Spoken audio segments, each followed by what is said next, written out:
Bonjour les amis, vous êtes la Résistance et vous êtes avec les Gilets jaunes constituants Pays de l'Iroquois. Nous sommes avec le citoyen André Bellon, Bonjour. ancien polytechnicien, ancien administrateur de l'INSEE, ancien député socialiste, ancien député indépendant, ancien président de la commission des affaires étrangères de l'Assemblée nationale française. Le sujet aujourd'hui, les partis politiques ennemis de la souveraineté du peuple / de la démocratie. C'est à toi. Alors, il est évident que la question telle qu'elle vient d'être posée donne un peu une réponse assez dure. On est des connards de rond-point. Oui, non, mais bien sûr. Les partis politiques, dans le principe historique, dans ce qu'ils ont été dans les débuts de la démocratie et de la République, n'étaient pas, au contraire, ennemis du débat public. Bien au contraire, ils étaient censés aider ce débat public. Avec les montagnards, etc. Oui, en particulier, dès le départ. Le Marais, tout ça. Marais, Girondins, etc. C'est-à-dire qu'ils représentaient des options politiques et que les représentants du peuple, avec premier débat, est-ce qu'ils étaient représentants ou pas? Sous quel mandat? Et sous quel mandat? Donc, les représentants choisissaient d'être en haut, en bas, à gauche, à droite, voilà. Bon. Donc, dans le principe, le fait qu'il y ait des partis, c'est-à-dire des groupements autour de principes, autour d'idées, non seulement n'est pas une mauvaise idée, mais même plutôt une bonne idée. De polarité, plutôt sociale, voilà. Plutôt moderniste. Oui, et puis de représenter les oppositions, les affrontements, les options, les recherches. Voilà. Cela étant, le temps ayant passé, les partis politiques, c'est quoi aujourd'hui? C'est des financements surtout. C'est avant tout dans le cadre des institutions telles qu'elles sont aujourd'hui. Ce sont des écuries pour faire élire un président de la République. Avec des financements oligarchiques. Avec des financements divers. Voilà. Divers. Voilà. Donc, tout est lié au résultat de la présidentielle. Et donc, on fait de ce fait des alliances qui n'ont pas obligatoirement à voir avec ce que souhaitent les électeurs ou les adhérents des partis concernés, mais qui ont à voir avec la capacité de faire élire quelqu'un à la présidence de la République. Avec son groupe parlementaire qui va changer les lois. Avec le groupe parlementaire qui résulte. Alors déjà, ce problème des partis se posait, bien entendu, dès le début, à partir de 62, quand il y a eu l'élection du président de la République au suffrage universel. Mais elle se pose encore plus au fur et à mesure des réformes, et en particulier au travers de 2002, quand Jospin a trouvé que c'était une bonne idée de remplacer le septennat par le quinquennat et de faire les élections législatives juste après les élections présidentielles. C'est-à-dire que le Parlement découle de l'élection présidentielle et que donc le côté écurie présidentiel est encore renforcé. D'une certaine façon, les députés ne sont plus que des soumis à leur propre parti. Voilà. Oui, il y a la discipline dans le parti, voilà. Pour la votation des lois, etc. Alors, ça pose des tas de questions dont il faudra que nous nous saisissions si nous voulons effectivement changer les institutions pour retrouver les valeurs démocratiques. Le financement. Comment sont financés les partis politiques? La banque qui investit dans des partis politiques, des écuries politiques, c'est bien pour que ça arrive au Parlement, pour faire des lois en sa faveur. Évidemment. Bon. Mais, donc, le financement, il faut qu'on en parle. Le rôle des députés. Parce qu'on nous dit le mandat impératif serait une bonne chose. Et révocatoire. et révocatoire. Moi, je préfère révocatoire à impératif, dans la mesure où je conçois parfaitement qu'un député ait un mandat sur un sujet, et au travers du débat se disent il faut peut-être reconsidérer la question, et reviennent devant ses électeurs, qui éventuellement le révoquent s'ils ne sont pas d'accord. Mais là, ça nous amène... C'est un aller-retour. Mais là, ça nous amène sur la problématique où il y a une option qui est très intéressante.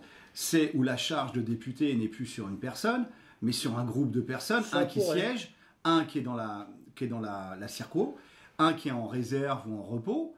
Et comme ça, tu as la connexion entre la base et la représentation, que ce soit la constituante... Non, mais ça fait partie des possibilités, mais qui toutes sont liées à l'idée comment retrouver le lien entre les citoyens et leurs représentants de manière à ce qu'il y ait de confiance, un lien permanent, un aller-retour. Un contrôle voilà. aussi. Bon. Quand tu dis confiance, la confiance sans contrôle, est-ce que c'est pas... Ah, mais il n'y a pas de confiance sans contrôle. Sinon c'est cocu-fiège assuré. Bien sûr, bien sûr.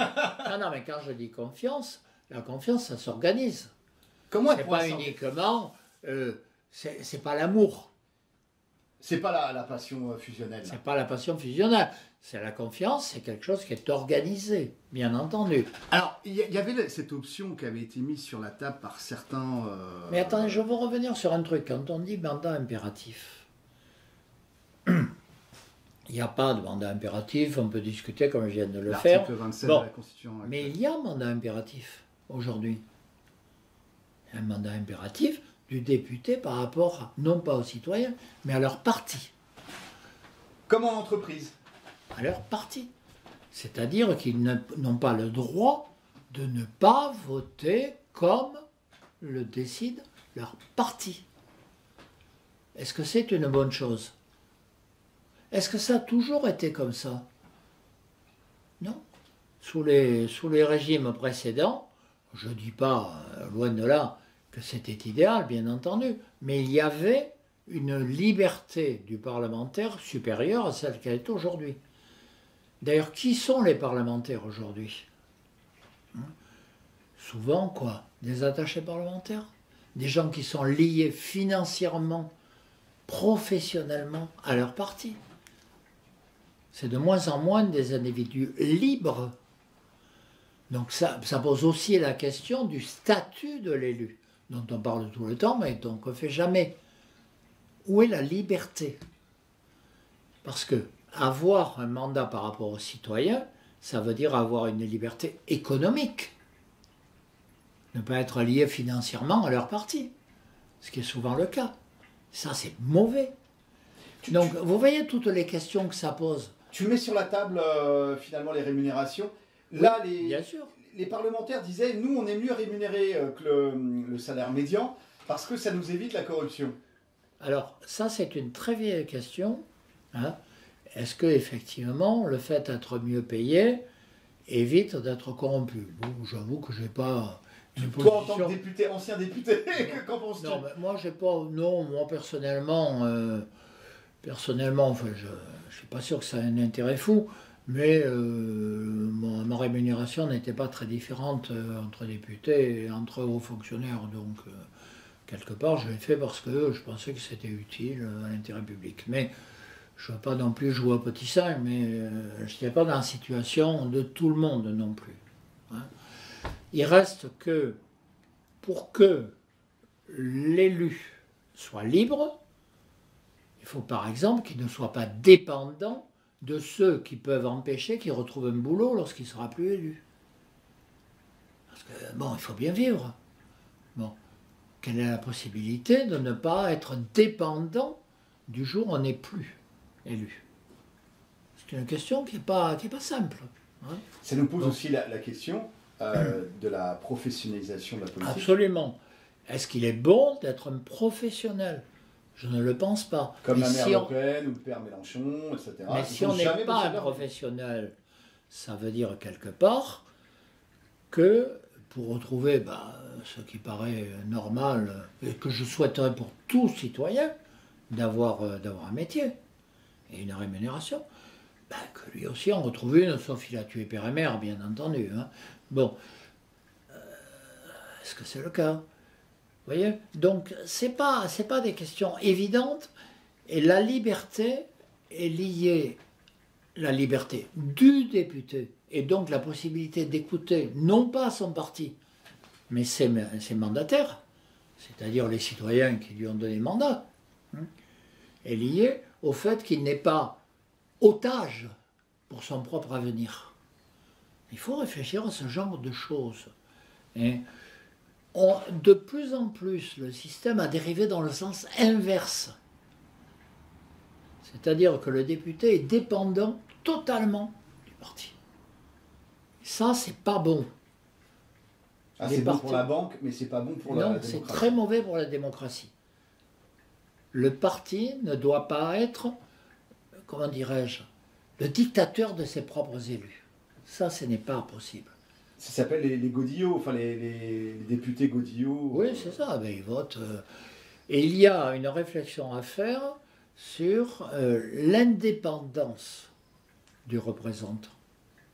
Ça nous amène sur l'allégeance du représentant. L'allégeance du représentant va à sa carrière, va à son parti politique qui lui assure sa carrière politicienne, mais pas au peuple, ni au bien commun. Bien sûr, bien sûr. À partir du moment où tout son avenir est lié à son parti, quelque part, même s'il a les meilleures intentions du monde, et il y en a, il ne faut pas non plus, il n'y a pas que des pourris quand même, bon. Pas que. Bon, non, mais il y en a, oui, bien sûr, on en a C'est vu. comme les poissons volants. Voilà, on connaît le même film. Mais, c'est pas... Il y a un système qui l'amène à être soumis. C'est ce système qui est en cause. Et ennemi du peuple. Que penses-tu, toi? Il y avait des collègues qui avaient travaillé sur ça, ces commissions de citoyens de la circonscription qui pourraient protéger le élu, avant il n'était pas élu, après il devient élu, protéger le élu de la corruption en le marquant à la culotte finalement.